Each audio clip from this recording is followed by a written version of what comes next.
नमस्कार, आप देख रहे हैं एनएमएफ न्यूज। मैं आपके साथ शबनम। मूर्ति विसर्जन के दौरान भड़की हिंसा बहराइच में थमने का नाम नहीं ले रही है। रुक रुक कर बवाली हंगामा करने पर उतर रहे हैं, कहीं तोड़फोड़ मचा रहे हैं, कहीं गाड़ियों में आग लगा रहे हैं। लेकिन इस बीच योगी आदित्यनाथ बहराइच हिंसा को लेकर बेहद सख्त हो गए हैं।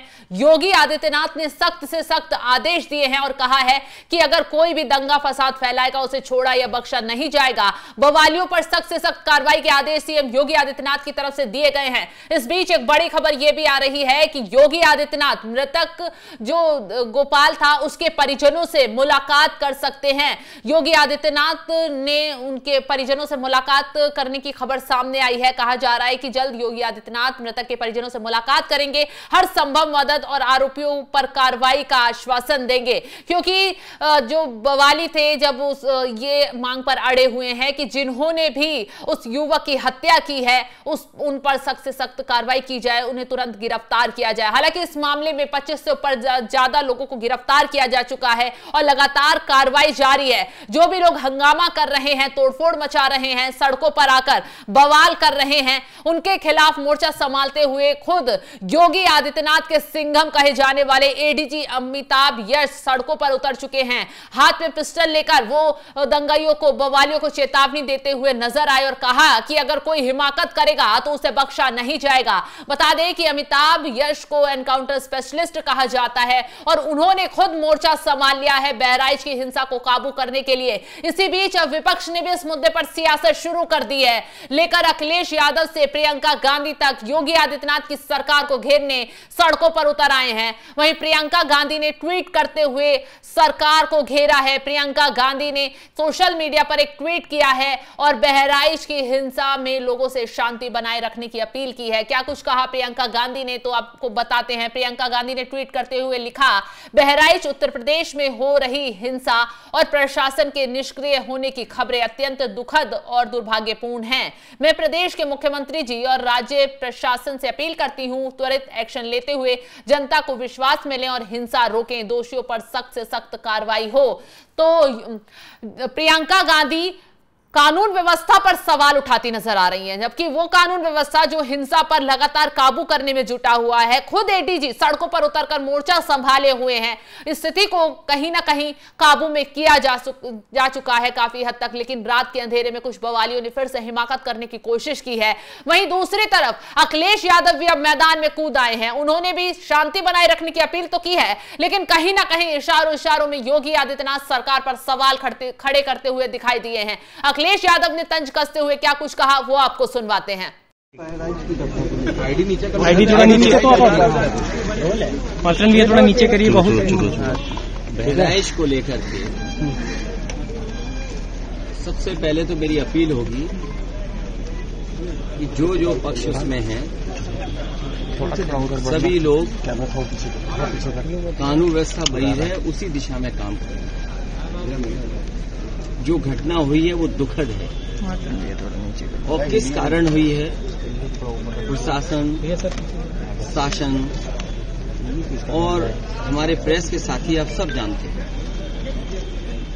सरकार को न्याय करना चाहिए।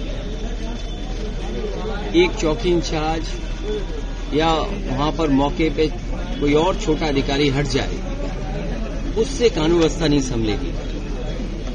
जिस समय ये प्रोसेशन निकलने का काम शुरू हुआ, कम से कम प्रशासन को इस बात का ध्यान रखना चाहिए था कि जो प्रोसेशन निकल रहा है उसका रूट क्या है, रूट पे पूरी सुरक्षा है कि नहीं है, पर्याप्त पुलिस है कि नहीं है, और उसके साथ साथ उन लाउड स्पीकर्स पे क्या बजाया जा रहा है।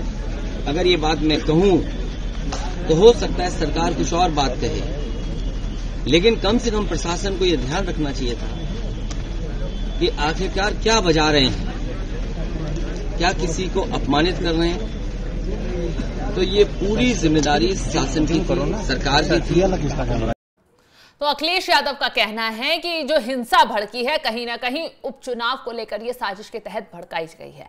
अब कौन ये हिंसा भड़का रहा है और कैसे किस साजिश के तहत भड़काई गई, खैर इसकी तो जांच हो रही है, जल्द ही इसका भी खुलासा हो जाएगा, क्योंकि योगी आदित्यनाथ इस मामले को लेकर बेहद ज्यादा गुस्से में है। क्योंकि मामला जो शुरुआत से आपको बताते हैं कैसे इस मामले की शुरुआत हुई। बताया जा रहा है कि जब मूर्ति विसर्जन के दौरान हिंदू समाज एक रैली लेकर निकल रहा था, उसी दौरान जब एक समुदाय के यहां से रैली गुजरी तो कुछ लोगों ने डीजे को लेकर आपत्ति जताई, कहासुनी हुई और देखते ही देखते विवाद इतना बढ़ गया कि मारपीट शुरू होने लगी, पथराव शुरू हो गया, लाठीचार्ज शुरू हो गया। लेकिन ऐसे में सवाल यह उठता है कि अचानक ये क्या पहले से प्लानिंग थी? कहां से पत्थर आ गए अचानक से, कहां से लाठी डंडे इकट्ठे हो गए और गोलियां कहां से चलने लगी? क्या ये हथियार कहां से मुहैया कराए गए? तो ये तो पहले से साजिश थी ये दंगे भड़काने की कि कैसे वहां से यात्रा निकलेगी और कैसे उस पर उसको निशाना बनाया जाए, कैसे पथराव किया जाए, कैसे गोलीबारी की जाए। और इस गोलीबारी में एक शख्स की मौत भी हो गई है, जिसकी पोस्टमार्टम रिपोर्ट सामने आई है, जिसमें चौंकाने वाले खुलासे हो रहे हैं। कहा जा रहा है कि दरिंदगी से युवक की हत्या की गई है, उसे सिर्फ उसकी गोलीबारी लगने से उसकी मौत नहीं हुई है, बल्कि उसके नाखून तक उखाड़ दिए गए, उसको बहुत पीटा गया, बहुत दरिंदगी से उसकी हत्या की गई है। यही वजह है कि हिंदू समाज भड़का हुआ है और उसका कहना है कि जब तक आरोपियों पर सख्त से सख्त कार्रवाई नहीं हो जाती, आरोपियों के घरों पर बुलडोजर नहीं चल जाता, तब तक यह हिंसा शांत नहीं होगी। हालांकि योगी आदित्यनाथ ने साफ कह दिया है कि कोई भी कानून व्यवस्था को अपने हाथ में ना ले, जो बवाल करेगा चाहे वो किसी भी पक्ष का हो, उसे छोड़ा नहीं जाएगा, उसे बख्शा नहीं जाएगा। कानून अपने तरीके से काम करेगा, सभी सबूत गवाह देखे जाएंगे, सभी तरीके से कार्रवाई की जाएगी। लेकिन जिस तरीके से हिंसा भड़की है, वहां शोरूमों को तोड़ा जा रहा है, लोगों के घरों में तोड़फोड़ मचाई जा रही है, गाड़ियों में आग लगाई जा रही है, तमाम तरीके की दिक्कत लोगों को ही सामना करना पड़ रहा है। इंटरनेट इसलिए बंद कर दिया गया है, पूरे इलाके को छावनी में तब्दील कर दिया गया है ताकि शांति बनाई रखी जा सके, बवाल को किसी तरह कंट्रोल किया जा सके। अब ताबड़तोड़ कार्रवाई शुरू हो चुकी है, 25 से ज्यादा लोगों की अभी तक गिरफ्तारी हो गई है और यह आंकड़ा लगातार बढ़ता जा रहा है। लेकिन जिस तरीके से अब अखिलेश यादव से लेकर प्रियंका गांधी तक मैदान में कूदे हैं, सीएम योगी आदित्यनाथ से लेकर डिप्टी सीएम केशव प्रसाद मौर्य ने सभी का मुंह बंद करने का काम कर दिया है। उनका कहना है कि जिसने भी साजिश करी होगी, जिसने भी साजिश फैलाई होगी, उसके खिलाफ सख्त से सख्त कार्रवाई की जाएगी। तो जिस तरीके से अब यूपी में बहराइच में ये हिंसा भड़की, बवाल भड़का, ये बवाल कई सवाल खड़े कर रहा है कि आखिर ये किसकी साजिश थी?